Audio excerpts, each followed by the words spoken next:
Assalamualaikum warahmatullahi wabarakatuh. Alhamdulillahirrahmanirrahim. Wassalatu wassalamu ala asyrofil anbiya'i wal mursalin.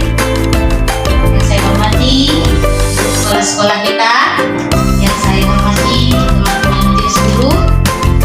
Nah, adapun kami berdiri di sini ingin menyampaikan hasil sosialisasi kami tentang implementasi kurikulum merdeka. Sebelum kami lanjutkan, marilah kita bersolawat mengucapkan Allahumma sholli ala sayyidina Muhammad wa ala ali sayyidina Muhammad. Adapun yang kami dapatkan pada saat pelatihan kemarin, yaitu ada beberapa yang ingin kami sampaikan mengenai kurikulum merdeka. Mungkin teman-teman yang sudah melaluinya seperti kelas 1 dan kelas 4 ini banyak tahu daripada kami. Kami hanya beberapa ilmu yang kami dapatkan. Harap Bapak Ibu dapat mengerti.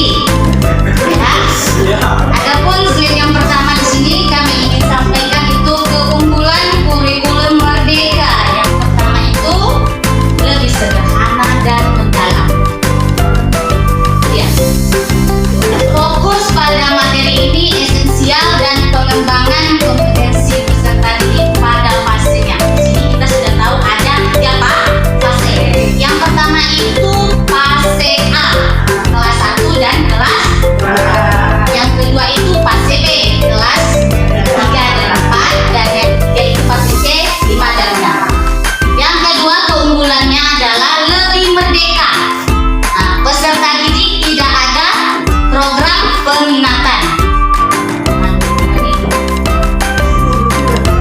Terus yang ketiga, apalagi keunggulan yang ketiga, lebih relevan dan interaktif. Maksudnya itu kegiatan proyek memberikan kesempatan lebih luas kepada peserta didik untuk secara aktif mengeksplorasikan isu-isu aktual, misalnya isu lingkungan, kesehatan, dan lainnya. Ya. Lanjut slide selanjutnya Ibu Rani. Strategi implementasi kurikulum merdeka jalur mandiri. Ada rute adopsi kurikulum merdeka secara bertahap. Ada juga menyediakan asesmen, ramuan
modul